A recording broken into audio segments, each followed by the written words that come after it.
안녕하세요. 혹시 지금 삶이 계획대로 잘 안 풀려서 좀 힘드신가요? 아니면 뭐 반대로 모든 게 너무 순조로운데도 어딘가 좀 공허하고 이게 맞나 싶으신가요? 우리가 보통 성공이나 번영이라고 하면 의뢰, 부유하고 건강하고 아무 문제 없는 그런 삶을 떠올리잖아요. 그런데 오늘 저희가 분석해 볼 이 자료는요.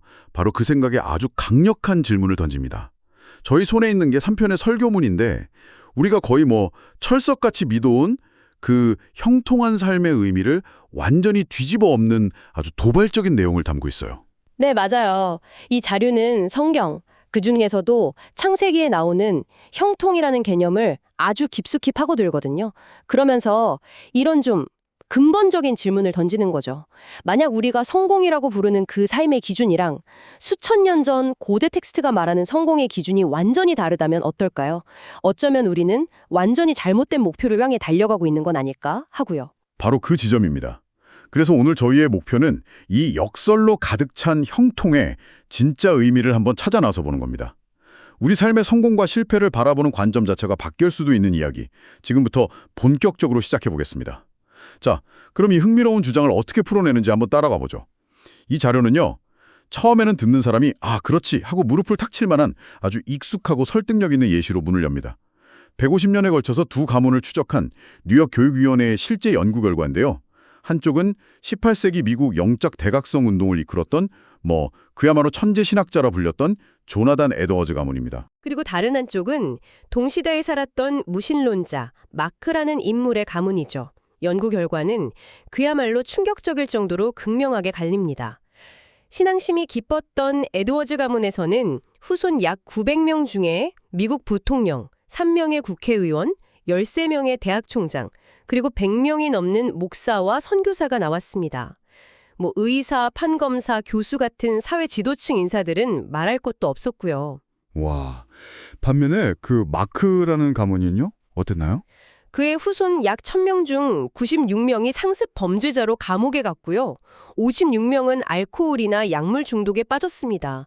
정규 교육을 제대로 못 받은 사람도 460명에 달했고 가난과 질병 때문에 정부 지원에 의존해야 했던 사람도 300명이 넘었어요. 와, 이 결과만 딱 놓고 보면 신을 잘 믿으면 복을 받고 그렇지 않으면 벌을 받는다는 아주 전형적인 서사가 떠오를 수밖에 없죠. 그렇죠.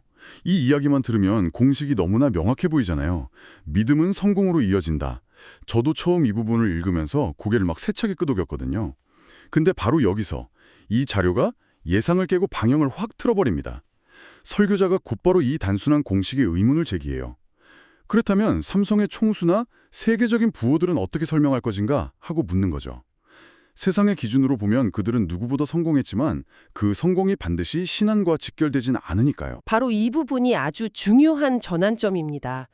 자료는 청중이 가장 쉽게 받아들일 수 있는 통념, 그러니까 선한 삶은 성공이라는 공식을 먼저 제시해서 강한 공감을 이끌어내는 거예요. 그런 다음에 현실의 발레를 툭 던져서 그 공식의 균열을 내는 거죠. 정말 그런가 하고 스스로 생각하게 만드는 겁니다. 본격적인 주장을 펼치기 전에 우리가 당연하게 여겼건 생각의 기반을 흔들어 놓는 아주 세련된 수사적 장치라고 할 수 있습니다. 기반을 흔들어 놓는다. 그 말씀이 정확하네요. 그리고 이어서 이 자료에 가장 파격적이고 강력한 예시가 등장합니다. 성경 창세기에 나오는 두 형제의 가문을 A와 B로 나눠서 비교하는 이야기인데요. 먼저 A 가문은 누가 봐도 이상적인 모습이에요. 네, 그렇죠. 남편은 아내가 셋이나 되는데도 가정을 아주 지혜롭게 다스려서 어떤 분란도 일어나지 않아요. 늘 화목하고 평화롭죠. 그 사이에서 태어난 5자녀는 모두 왕이나 족장이 되어서 한 지역을 다스리는 리더로 성장합니다. 그야말로 성공적인 가문의 전형이죠. 정말 완벽해 보이죠? 그런데 B 가문은 정반대예요. 그야말로 아수라장이에요. 남편한테는 4명의 아내가 있는데 이들은 남편의 사랑을 독차지하려고 서로를 끊임없이 시기하고 암투를 벌여요. 자녀들 사이의 관계는 더 끔찍해요. 이복 형제들 사이에서 살인과 성폭행이 일어나고 심지어 아버지가 며느리랑 부적절한 관계를 맺는 일까지 벌어집니다. 거기다 형제들이 자기 동생을 노예 상인에게 팔아넘기는 요즘 말로 막장 드라마 같은 일들이 계속해서 터져 나오죠. 한마디로 문제투성이, 콩가루 집안 그 자체입니다. 자, 이 두 가문의 이야기를 들으셨습니다. A는 평화롭고 성공적인 가문, B는 혼돈과 죄악으로 가득한 가문. 만약 신이 이 두 가문 중 하나를 선택해 축복해야 한다면 당신은 어디를 선택하시겠습니까? 당연히 A 가문이겠죠. 그런데 여기서 자료는 그야말로 뒤통수를 치는 반전을 공개합니다. 바로 그 평화로웠던 A 가문이 형 에서의 가문이고 온갖 문제가 들끓었던 B 가문이 동생 야곱의 가문이라는 사실입니다. 그리고 성경은 분명히 신이 미워한 에서가 아니라 야곱을 사랑했고 그를 선택했다고 기록하고 있거든요. 잠깐만요. 이건 좀 이해가 안 되는데요. 성경은 보통 도덕적인 가르침을 주는 책으로 알려져 있잖아요. 그런데 형을 속이고 눈먼 아버지까지 속여서 장자권을 빼앗은 거의 사기꾼에 가까운 야곱과 그의 콩가루 집안이 축복을 받고 상대적으로 별 문제 없어 보였던 에서의 가문은 밀려났다. 이건 이 자료가 비도덕적인 행위를 해도 괜찮다고 말하는 건가요? 아주 날카로운 질문입니다. 그리고 바로 그 지점이 이 자료의 핵심을 관통하고 있죠. 자료는 야곱의 행위를 옹호하는 것이 아니라고 분명히 선을 긋습니다. 그의 삶은 분명 문제가 많았고 도덕적으로 비난받을 지점이 많았죠. 여기서 말하고자 하는 건 인간의 도덕적 완벽함이나 세상적인 성공이 신의 선택과 축복의 조건이 아니라는 겁니다. 오히려 신의 주권적인 선택과 그가 세운 거대한 계획이 인간의 잣대보다도 우선한다는 어떻게 보면 인간 중심적인 사고를 완전히 뒤집는 관점을 제시하는 거죠. 그러니까 야곱이 잘나서가 아니라 그가 흠결이 많음에도 불구하고 신의 더 큰 이야기 속의 주인공으로 캐스팅되었다 이런 의미군요. 그의 가정에서 벌어진 그 끔찍한 사건들조차도 그 이야기의 일부였다는 거고요. 정확합니다. 에서의 가정은 겉으로 평화로워 보였지만 신의 구원 역사라는 거대한 드라마에서는 조연 혹은 엑스트라에 불과했던 겁니다. 반면 야곱의 가정은 온갖 갈등과 고통 속에서도 그 드라마의 중심 무대에 서 있었던 거고요. 여기서 자료가 말하는 축복과 형통의 첫 번째 실마리가 드러나는 거죠. 그건 외적인 평화나 성공이 아니라 신의 계획 안에 포함되어 있는가, 그 이야기의 일부로 쓰임받고 있는가 하는 점입니다. 결국 신의 계획 안에 있었다는 그 혼란스러운 야곱의 가문, 그 이야기의 정점이 바로 그의 아들 요셉에게서 나타납니다. 이 자료는 제가 이전에는 전혀 눈치채지 못했던 사실을 짚어주는데요. 성경이 요셉의 인생을 이야기하면서 그를 형통한 자라고 명시적으로 부른 순간이 딱 2번뿐이었다는 겁니다. 네, 그리고 그 두 순간이 우리가 생각하는 성공의 순간과는 거리가 멀어도 한참 멉니다. 첫 번째는 그가 이복 형들의 시기를 받아서 애굽의 노예 상인에게 팔려가서 시위대장 보디발의 집에서 노예로 일하고 있을 때예요. 하루아침에 사랑받는 아들에서 이국의 노예로 전락한 바로 그 순간, 성경은 여호와께서 요셉과 함께 하심으로 그가 형통한 자가 되어 라고 기록합니다. 저는 이 부분이 정말 충격적이었어요.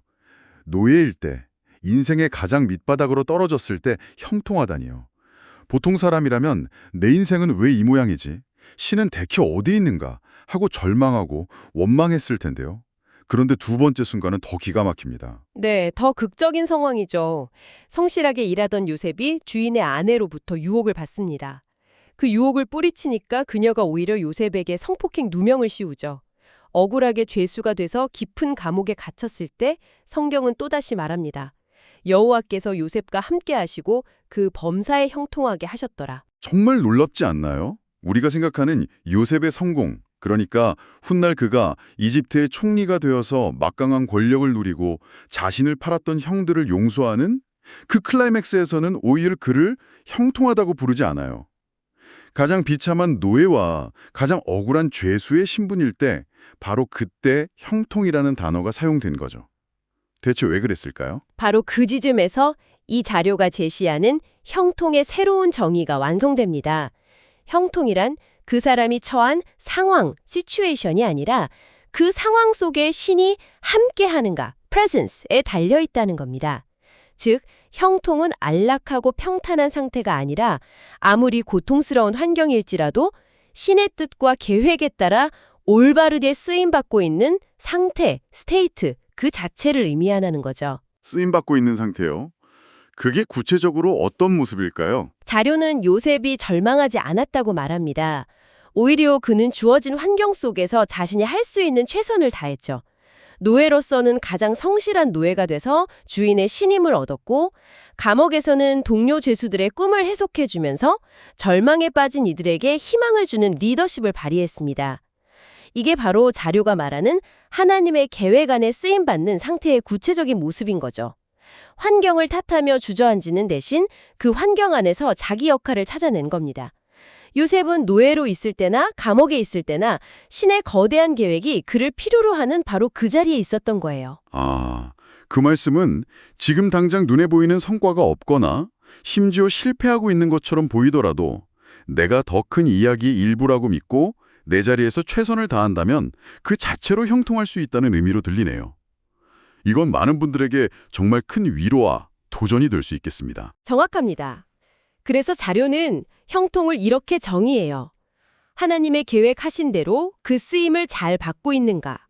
그리고 그 증거는 역설적으로 가장 어두운 순간에 가장 분명하게 드러난다고 말합니다. 설교자는 이런 비유를 들어요. 밤하늘의 별이 도시의 불빛 아래에서는 희미하지만 모든 빛이 사라진 캄캄한 광야에 있을 때 가장 밝게 빛나는 것처럼 말이죠. 와, 솔직히 말해서 저는 고난은 어떻게든 피하는 게 지혜라고 생각해 왔거든요. 근데 이 자료는 오히려 고난의 한복판으로 걸어 들어가서 그 안에서 빛을 찾으라고 말하는 것 같네요. 굉장히 도전적인 생각입니다. 네, 그래서 그 증거가 바로 기억이라고 말합니다. 요셉이 노예와 죄수로 있을 때 그는 신을 원망하지 않고 오히려 신을 기억했어요. 그리고 신과 연결되려고 애썼죠. 바로 그 순간이 칠흑 같은 어둠 속에서 가장 밝게 빛나는 별처럼 그의 삶이 가장 형통했던 순간이라는 겁니다. 그렇다면 이 모든 이야기가 오늘을 살아가는 당신에게는 어떤 의미일까요? 우리는 형통이란 장애물 없는 순탄한 길이라는 생각에서 출발했습니다. 하지만 오늘 자료를 깊이 들여다본 결과 전혀 다른 풍경과 마주하게 됐습니다. 형통은 탄탄대로가 아니라 오히려 광야에 가깝다는 것을요. 핵심은 관점의 전환입니다. 형통은 고난을 피하는 것이 아니라 고난 속에서 목적을 발견하는 것입니다. 내가 이해할 수 없는 더 위대한 계획의 일부가 되는 것이죠. 자료는 쇠사슬에 묶인 그의 손은 무거웠지만 그의 마음은 누구보다 자유로웠다는 아주 강력한 이미지로 이 모든 논의를 마무리합니다. 그의 상황은 최악이었지만 그의 존재는 신의 계획 안에서 가장 의미 있게 빛나고 있었다는 뜻이겠죠. 마지막으로 이런 질문을 던져보면서 오늘 이야기를 마무리하고 싶습니다.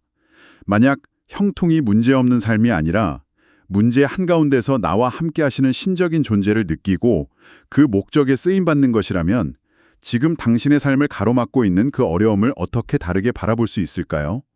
어쩌면 우리가 가장 실패했다고, 가장 고통스럽다고 느끼는 바로 그 순간이 실은 당신의 인생에서 가장 형통한 순간일지도 모릅니다.